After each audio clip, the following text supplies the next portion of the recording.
ask you something that most guys would never say out loud at the dinner table or even to their best buddy. How many of you have ever stood in the shower, looked down, and thought, am I actually enough? Come on, be honest.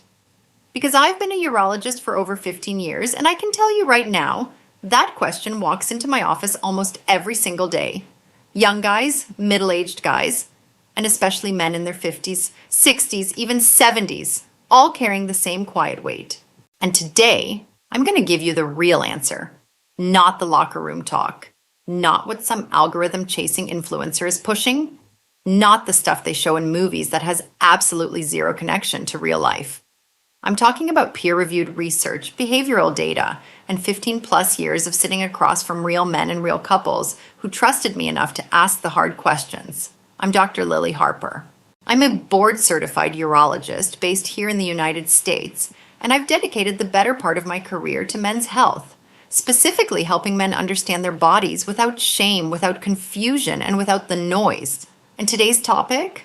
Yeah, it's the one everybody's thinking about, but almost nobody's talking about, honestly. Before we dive in, do me a quick favor. Hit that like button right now and drop a comment telling me where you're watching from. I genuinely love seeing this community grow, and it helps other men who need this information actually find it. All right, let's get into it. Here's the myth that has haunted men in this country for decades. Bigger is always better. You've heard it. You've probably believed it at some point. It's been baked into American culture through movies, through locker rooms, through late-night TV jokes, through an entire adult entertainment industry that is specifically designed, and I mean deliberately engineered, to make you feel like you don't measure up. And that myth has done real damage. I've seen it. I've watched it chip away at men's confidence, destroy relationships, and push guys away from intimacy entirely. But here's what the science actually says. And I want you to really hear this because the data is going to surprise you. When researchers stopped asking women what they preferred in surveys, because survey answers are often socially influenced, people say what they think they're supposed to say, and instead looked at what women actually purchased privately and anonymously, the results pointed in one very clear direction. Most women, when given complete freedom and zero social pressure, choose average, not massive, not extreme, average. I'm going to say that again because I need it to land. When women choose for themselves, privately, anonymously, with nobody watching, they overwhelmingly choose average size. That's not my opinion. That's what the behavioral purchase data shows across multiple independent studies. And it is, frankly, one of the most reassuring things I've ever gotten to share with my patients. Now, I had a patient, I'll call him Robert, not his real name.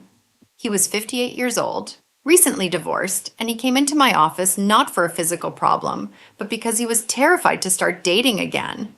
He'd been with his ex-wife for 22 years, and somewhere along the way, he'd convinced himself that he wasn't built right, that whoever came next would be disappointed.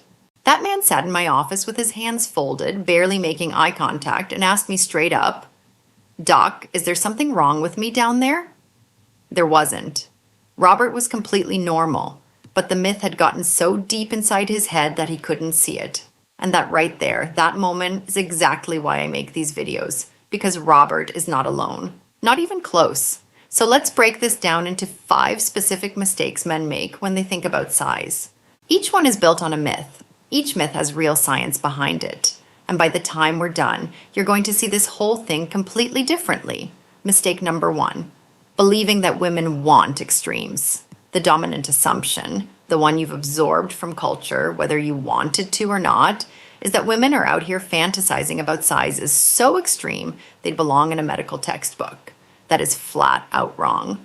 When researchers analyzed best-selling intimate products across 8 major distributors in the US, looking at actual sales data, not opinions, actual purchasing behavior, you know what the most popular size range was? 4 to 6 inches in length, and girth, meaning circumference, was also in the normal range, typically under 4.5 inches. That's it. That's the sweet spot women are consistently, privately, repeatedly choosing with their own money. And here's the biology that backs that up. The average vaginal canal, when relaxed, is about 3 to 6 inches deep. It does expand somewhat with arousal, but not dramatically and not without limits. Going significantly beyond that range doesn't create more pleasure. It creates discomfort. In many cases, it creates pain. The body isn't designed for extremes. It's designed for fit. Now think about the emotional side of that. When a woman feels physically comfortable, her nervous system can relax. Her guard comes down. She can actually be present and connected in the moment. But when she feels pain or pressure or tension, that connection breaks. Her body goes into a protective state. And no amount of size in the world is going to fix that. The practical takeaway here is simple. If you're in the normal range, and statistically, roughly 90% of men are, you are already working with exactly what most women privately choose. That's not a consolation prize. That's the actual truth. Mistake number 2, thinking length matters more than fit. A separate study looked specifically at best-selling realistic products on major US retail platforms. And yes, the average length there came in around 6.5 inches, slightly above average, but not by much. But here's the part that most people overlook completely. The researchers found that circumference and comfort were rated as more important than length. More important, not equally important. More. Here's why, biologically. Excessive girth, meaning too wide, can cause micro tears in sensitive tissue. It can activate pain receptors rather than pleasure receptors. Women's arousal actually depends on pelvic floor relaxation, and that process gets interrupted, not enhanced by physical discomfort. The body needs to feel safe before it opens up. That's not poetry, that's physiology. Emotionally, when the fit is comfortable, she stays present. She's not in her head managing pain. She's not bracing. She's actually there with you in the experience and the connection. And that presence, that mutual being in the moment, is where real intimacy lives. And practically speaking, what this tells you is that rhythm, patience, communication, and paying attention to her responses matters 10 times more than worrying about a number on a tape measure. 10 times. I've told that to men in their 30s, and I've told that to men in their 70s. And it's true across the board. Mistake number 3, comparing yourself to what you see in media. All right, I'm going to be straight with you here, and I hope you can hear this without getting defensive because it comes from a good place. The adult entertainment industry in this country is not a documentary. It is not journalism. It does not represent reality. It is a business, a very profitable one, that is specifically built around exaggeration, fantasy, and, if we're being completely honest, manufacturing insecurity in its audience because insecurity drives consumption. The men featured in that content are statistical outliers. They're not average. They're not even close to average. They're selected precisely because they're extreme. Putting yourself up against that standard is like watching an NBA highlight reel and then feeling bad that you can't dunk from the free throw line. It's a rigged comparison. The actual science says this.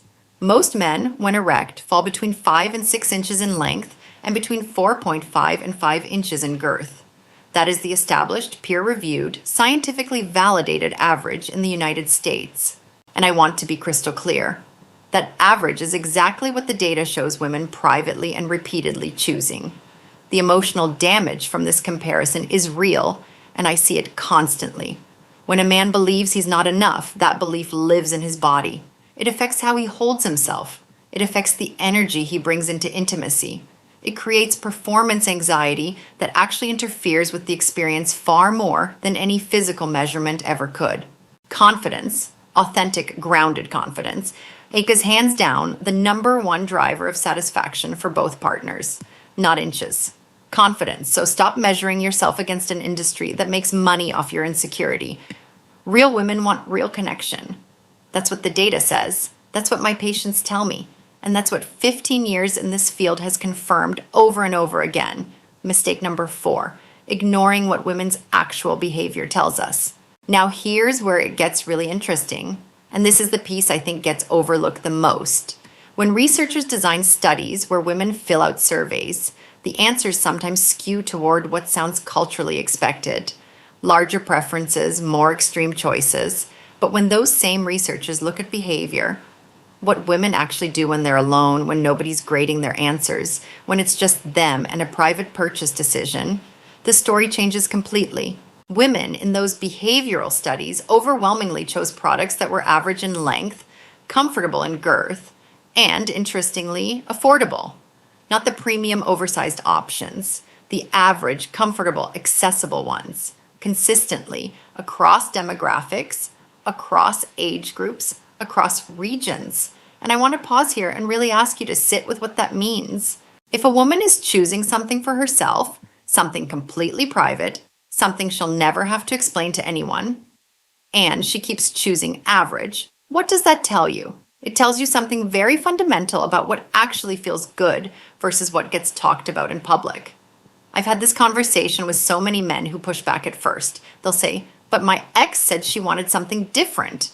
Or, I've heard women talk about this and they said bigger is better. And I always ask the same question. Was that in private or was that in a social context where there might have been an audience? Because those two things produce very different answers. Human beings perform for their audience.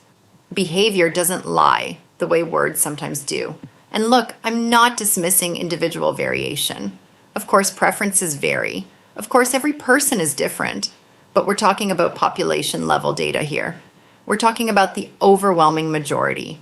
And the overwhelming majority of that data points toward average. If you're already average, which again, the vast majority of you are already what most women are privately choosing. Let that sink in. Mistake number 5, forgetting what actually creates satisfaction. This is the big one. This is the mistake that underlies all the other mistakes. The belief that size equals satisfaction. It doesn't. Full stop. Here's the biology. Women's sexual pleasure is primarily driven by clitoral stimulation. And I want to emphasize primarily because this is not a minor point.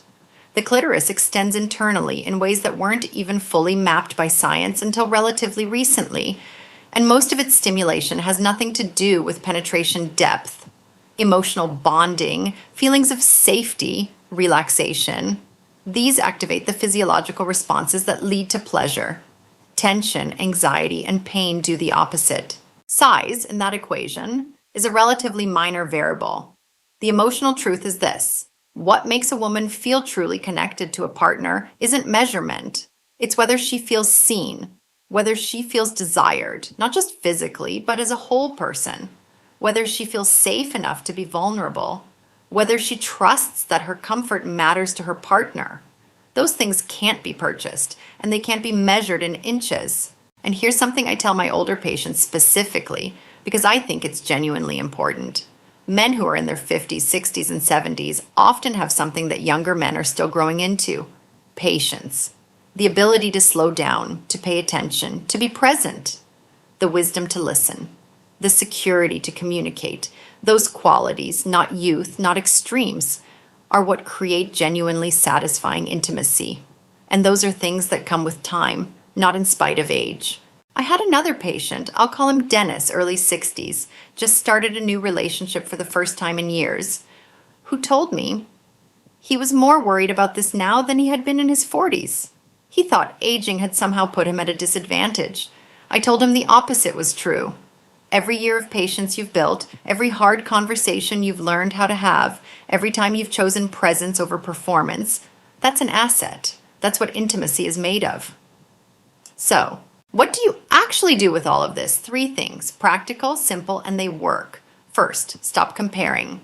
Seriously, stop it. The vast majority of men are average. The vast majority of women privately choose average. The comparison game, whether it's to media, to what you think other men look like, to stories you've heard, that game is rigged and it costs you more than you're getting from it. Opt out. Second, build confidence. And I don't mean arrogance.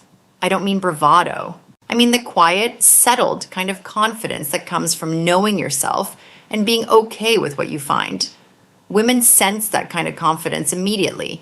It's communicated through how you hold yourself, how you speak, how present you are. It is genuinely attractive in a way that no measurement can replicate, and it can be built. It's a skill, not a fixed trait. Third, and I cannot stress this one enough, build connection. Learn to read her signals. Communicate openly and without defensiveness about what feels good, what doesn't, what she needs. Prioritize her comfort and her trust, not just as a strategy, but because it genuinely matters. When you do that consistently, you create a foundation where both partners can actually relax into intimacy. And that's where the good stuff lives. Here's what I want you to take away from all of this. I know this topic can feel heavy. I know some of you have been carrying this particular worry for years, maybe decades. Maybe it's kept you from pursuing relationships you actually wanted. Maybe it's put a quiet shadow over moments that should have been good. I understand that. And I want to say directly, you are not broken. You are not deficient. You are not less than. The science doesn't just tolerate where most men are. The science shows that where most men are is exactly where most women want them to be. That's not spin. That's data. And for the men watching this who are north of 50, you have advantages you might be undervaluing.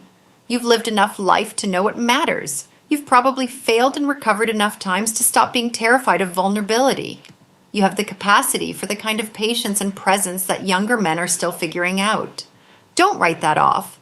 That is real, and it is valuable, and it is exactly what genuine intimacy requires. Now, I do want to address something directly, because I've heard this pushback, and it deserves a real answer. Some of you are wondering, okay, but what if I'm significantly below the average? What if we're talking about 1 inch or 2 inches? That's a different and more specific question, and it deserves its own honest answer rather than a one-size-fits-all reassurance. The short version is this: even in cases well below average, technique, communication, and emotional connection remain the dominant factors in satisfaction. And there are specific approaches, positions, types of stimulation, ways of building intimacy that matter far more than the number. That's a topic I'm going to go deeper on in an upcoming video because it deserves more time than I can give it here. I also want to address the confusion around numbers because I've seen comments asking about this. You'll hear different figures from different sources. 5.5 inches average, 6.5 inches average, various other numbers. Here's why that happens. Studies use different methodologies, different populations, different definitions of measurement. The most rigorous, large-scale research on American men puts the erect average between 5 and 6 inches, the 6. 5-inch figure that sometimes comes up tends to appear in studies of best-selling products, which skew slightly above average because people sometimes purchase slightly above what they'd encounter naturally. Those are two different things being measured, and conflating them causes exactly the kind of confusion that keeps men anxious. The bottom line is the same. Average is what the data consistently shows women choosing. If you found any of this helpful, and I genuinely hope you did, please hit that like button and subscribe to Dr. Lily Harper's channel. Share this with someone in your life who might need to hear it, because I promise you, there are men in your circle carrying this exact weight in silence. And leave me a comment. Tell me where you're watching from. Tell me what questions you still have. Tell me what you want me to cover next. I read them. I take them seriously. And they shape what I make next. Here's the truth I want you to leave with. Intimacy isn't a performance metric. It's not a competition. It's not a number on a ruler. It's presence. It's connection. It's the willingness to show up fully for another person and to let them show up for you. And those things, every single one of them, are available to you right now, exactly as you are. I'm Dr. Lily Harper. Thank you for spending this time with me. Remember, the right knowledge, a grounded mindset, and the courage to show up. That's what changes things, not inches. You.